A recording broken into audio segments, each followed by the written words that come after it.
Isang mapagpalang araw at magandang araw sa ating lahat. Ako ang ika-17 tagapag-ulat para sa asignaturang Variety at Barasyon ng Wika at ang ating talakayan patungkol sa araw na ito ay ang mga lingwaheng Pinoy sa bilyar.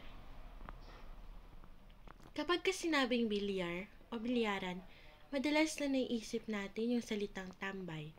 Kapag sinabing bilyar, diyan matatagpuan yung mga taong walang ginagawa, yung mga taong tambay, yung mga taong gusto ng pampalipas ng oras.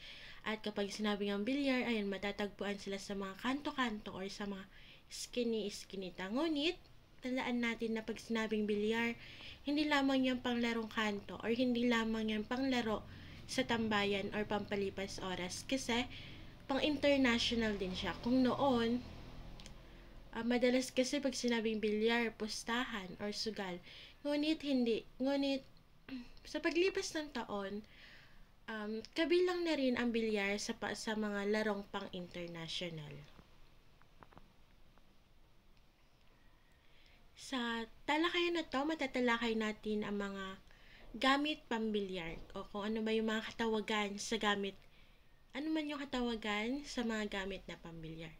Bilyaran. Kapag sinabing bilyaran, ito yung dito ginaganap yung larong bilyar kung saan nandito yung mga pool table, nandito yung mga tako, yung mga bola, yung mga panira sa bola, yun yung bilyaran.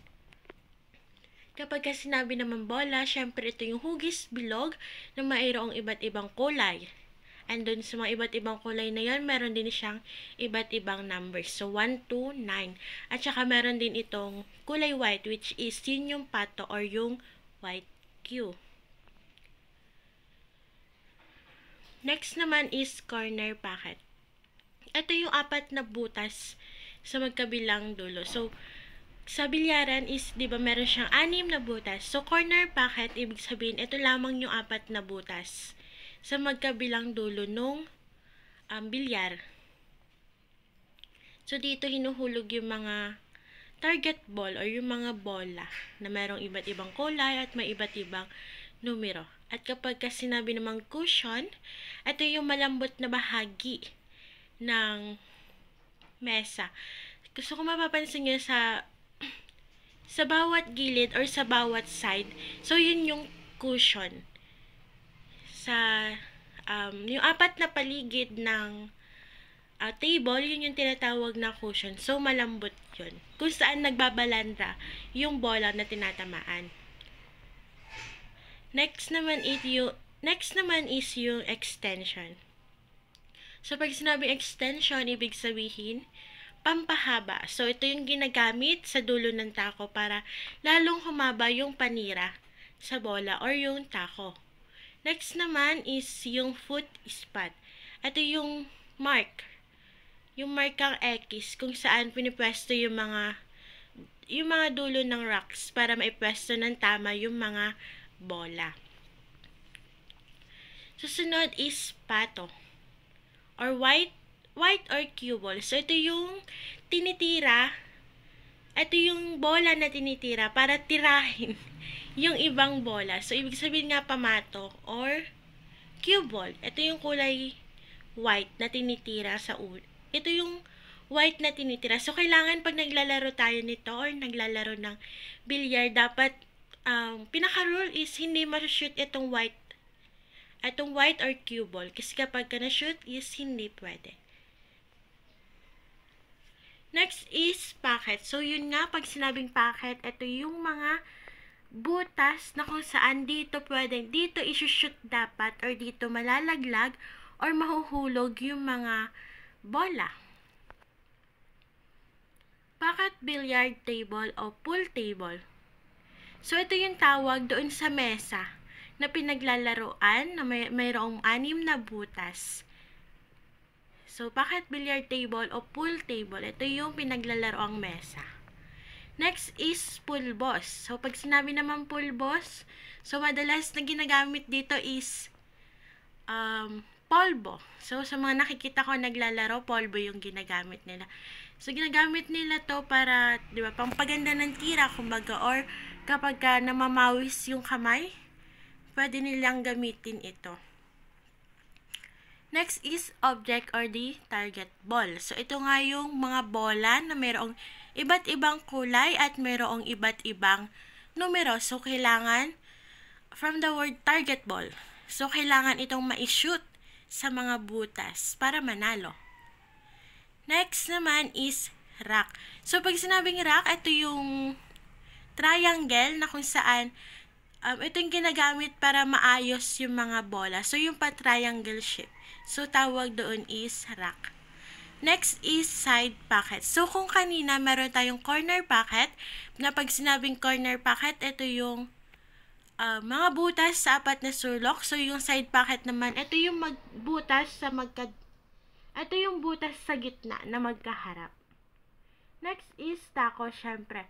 So, ito yung ginagamit na stick panusok sa or pantira dun sa mga bola. So, next is tapiti.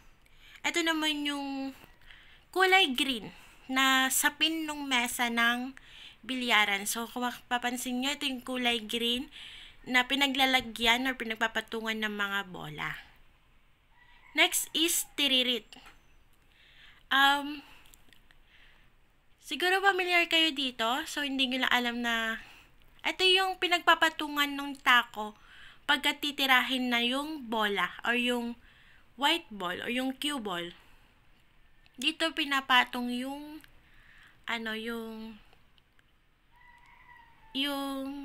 tawag na dito, yung taco.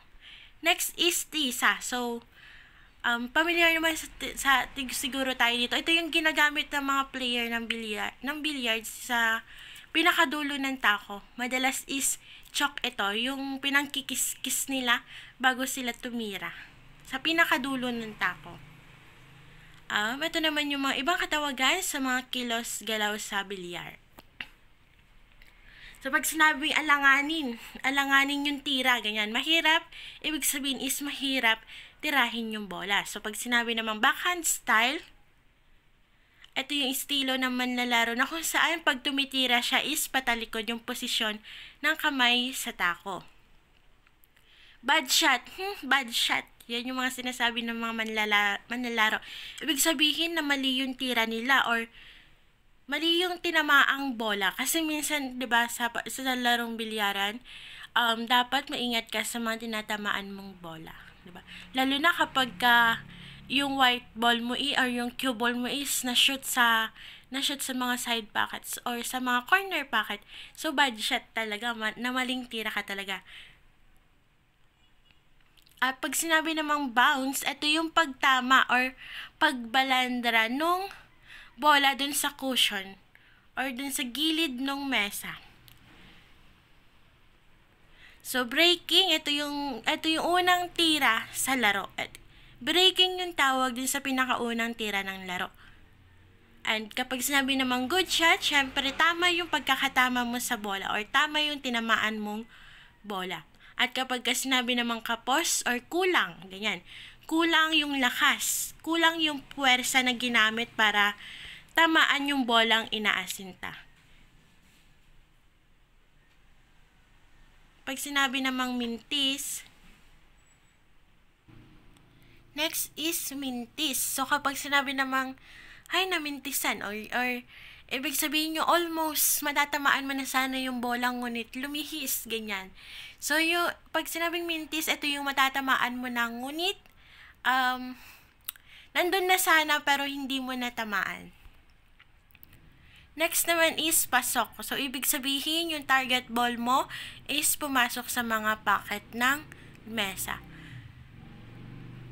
So, pag sinabi naman pass out, ito yung madali na ngang ma-shoot yung bola, ngunit hindi pa na-shoot ng manlalaro. Next is pinya. Ito yung tawag din sa paraan ng paglagay ng mga bola kapag magsisimula na yung laro. So, kapag dito ginagamit yung rack or yung tatsulok na yung pa-triangle para maayos yung mga bola. At kapag sinabi naman pwersahin, ito yung lakas ng pagtira o pagtulak sa pato para tamaan yung mga inaasintang bola. So, kadalasan ginagamit ito kapag kayong titirahin mong bola is malayo. Next naman is sablay. So, syempre, sablay, ibig sabihin, sumablay yung tira mo ay hindi natamaan kahit anumang mga ball sa laro. Pag sinabi naman sargo, ito yung pinakaunang tira. Ito yung tawag sa pinakaunang tira bago magsimula yung laro. And kapag sinabing scratch, ito naman yung tawag kapag yung white ball or yung cue ball is nalaglag or yun yung tinamaan or yun yung nahulog doon sa may mga packet. Next is sayad. Kapag sinabi naman sayad, ito yung kapag sumayad yung bola sa pagtira ng pinya para maipasok lamang yung bola. Ang susunod naman ay mga katawagan or expression sa lengguwahe sa bilyaran. So, pag sinabing ball in hand, ito yung pagmamay-ari ng bola. Ito yung white ball, so pwede mo ilagay yun, yung white ball, yung cue ball, yung kulay white na bola, pwede mo siyang ilagay kahit saan kapag titira na siya. So, ang tawag doon is ball in hand. Kapag sinabi namang batak, yan yung palaging naglalaro. Kumbaga sa larong bilyaran, palagi siyang andon. So, lagi siyang naglalaro ng bilyar. Next is billiard Ingles. Ito yung tinatawag na 8 pool na nilalaro sa mesa na may 15 na bola at 6 na butas. Ito yung, kung sa billiard, yung bola dun is, mabigat, matigas. Ito naman yung 8 pool is, yung plat yung mga tinitira or yung mga target ball. So, yun yung billiard English. Next is bilyarista. So, pag sinabing bilyarista, ito yung mga tawag sa tao na naglalaro ng bilyar. And kapag bridge, ito yung mga bahagi ng kamay kung saan inilalagay ang tako. Bulsa or butas. So, ito nga ulit, ito yung tumutukoy sa mga butas ng pool table. Next is chance. So, kapag sinabi naman chance, ito yung pagkuha ng pagkakataon na bunga ng ginawang pagtira ng kalaban. So, ibig sabihin, ito yung, kumbaga, for example, wala nang chance na manalo ka. So, kasi nga magaling yung kalaban mo. Ngunit na mali ng tira yung kalaban mo. So, nagkaroon ka ng chance. Nagkaroon ka ng panibagong chance para manalo. Or nakita mo kunwari na meron pang ibang paraan para manalo dun sa laban. Next is dihado. So, pag sinabi naman dihado is mahinang manlalaro or ibig sabihin wala nang pag-asa or dihado ka nang manalo sa laro. Ganon. Depensa, o syempre ito yung kung binibigay ng kalaban mo yung best niya, yung kagalingan niya. So, syempre ikaw bilang manlalaro din, kailangan mo rin ibigay yung best mo. So, kailangan mo siyang higitan kung ano yung galing ng kalaban mo. Next is dikit. Ito yung pagdikit ng mga bola. So, kung halimbawa, tinira mo yung isang bola tapos hindi na i-shoot. So, yung kadalasan kasi nagdidikit yung mga bola-bola. So, yun yung tinatawag na dikit. Next is distansya. So, kapag sinabing distansya, ito yung mga bilang ng puntos para manalo sa isang laro. Next is epectus. So, kadalasan naririnig natin ito bilang pectus. Ito yung kapag tumitira is may kasamang pectus. So, hindi naman siya, ito yung mga binabanggit na pag tumitira yung mga manalo, pinektusan niya yan, kaya nanalo. So, yun. So, nagdudulot ito ng pag-ikot ng bola. So, kumbaga, nag-iiba yung direction ng bola. Next is fair play. So, pag sinabi namang fair play, walang daya yung laro. So, walang halong pectus, walang halong epectus, ganon. Next is hard win. Ito yung sa isang set is sunod-sunod yung pagkakapanalo mo. Kumbaga, simula umpisa hanggang sa matapos na yung laro, ikaw na lang yung nananalo. Next is ilong. So, yan. Kung mapapansin natin, so pag sinabi kasing ilong is matangos, di ba? Unang isip natin, kumbaga sa flat nose is matangos na ilong. So, ito yung sa mga packet is, di ba, mapapansin natin sa bawat side ng packet is mayroong matutulis doon. So, yun yung tinatawag na ilong. Jump shot. So, pag sinabi naman jump shot, ito yung kapag yung cue ball mo or yung white na bola is tumalon sa may lamesa ng bilyaran. So, next, pag sinabi namang kalaw, ito yung kalawangin. Or kumbaga, dati is player siya ng bilyar, so naglalaro siya, tapos bigla na siyang tumigil, tapos maglalaro na naman. So, di ba tumigil siya? Tapos, tumigil siya sa paglalaro ng matagal na panahon, tapos bigla siyang bumalik uli sa paglalaro. Tapos hindi na ganun kaganda yung pinapakita niyang laro. So, sinasabi nila madalas, kalawangin na yung laro niya, kalawangin na yung tira niya, hindi na siya magaling maglaro. So, yun yung sinasabing kalaw. Next naman is karambola. So, ito yung paggamit ng bola o pato para maipasok yung ibang bola. So, kombinasyon. Ito naman yung tawag sa tira o shot kapag naihulog yung ikatlong bola. So, kapag sinabing kondisyon, nakakondisyon yung katawan niya, nakakondisyon siya. Ibig sabihin, maganda yung pinapakitang laro nung manlalaro. Lamang, so mas magaling sa manlalaro. Mas lamang, lamang sa paglalaro, mas magaling, ganyan. Last ball. So, pag sinabi namang last ball, isang bola na lang yung natitira sa mesa na kailangang ipasok. Next is maghanda. So, syempre nangangahulugang maghanda para sa susunod na gagawing pagtira. So, kapag may ginagawa naman tayo, di ba, kailangan ng paghahanda. Kailangan prepare tayo sa bawat ginagawa natin. Next is malambot ang kamay. Ibig sabihin nito baguhan. Baguhan sa paglalaro ng bilyar o wala pang kaalaman, wala pang gaanong kaalaman patungkol sa paglalaro ng bilyar. Kumbaga sa mga veteran or sa magagaling na matatagal ng maglaro, may mga kalyo na yung kamay nila, kumbaga. Eto malambot ang kamay, ibig sabihin baguhan pa lang. Hindi pa siya ganun kabihasa, hindi pa siya ganun kahasa sa paglalaro ng bilyar.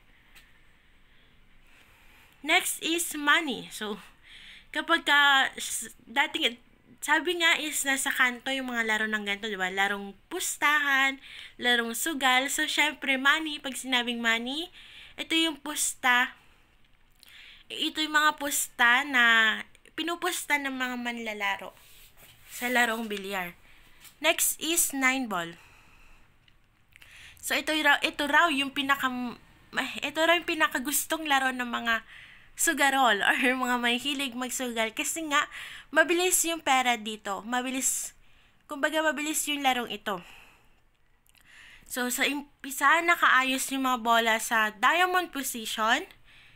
Ang kailangan lang dito is sargo or yung pinaka-9. Kapag ikaw as sa manlalaro is natira mo yung sargo o yung number 9 na bola yung napasok mo, ibig sabihin, ikaw na yung nanalo. So, ito yung pinaka-importanteng tamaan, yung sargo. Next is one hand. So, pag sabing one hand, so kumaga sa bike, ganyan, isang kamay lang yung ginagamit kapag titirahin na yung bola. Next is one packet. Ito yung isang uri ng laro sa bilyar na kung saan bago magsimula yung laban, lahat ng mga manlalaro is pipili ng mga butas na paghuhulugan nila ng bola.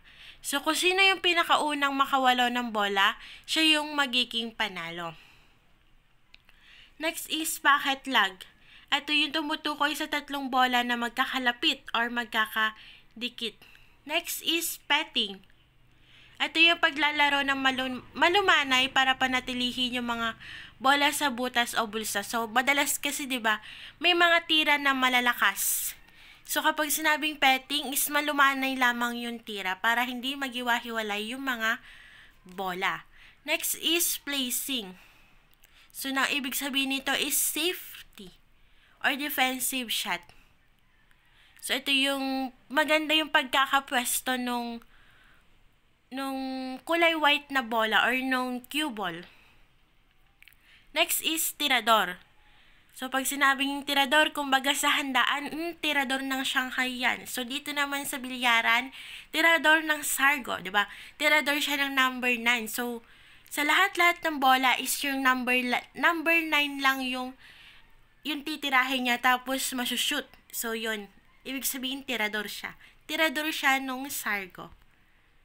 At hanggang dito na lamang ang ating talakayan. Hanggang sa muling talakayan at maraming salamat sa inyong pakikinig. Naway may naunawaan kayo patungkol sa ating talakayan ngayong araw.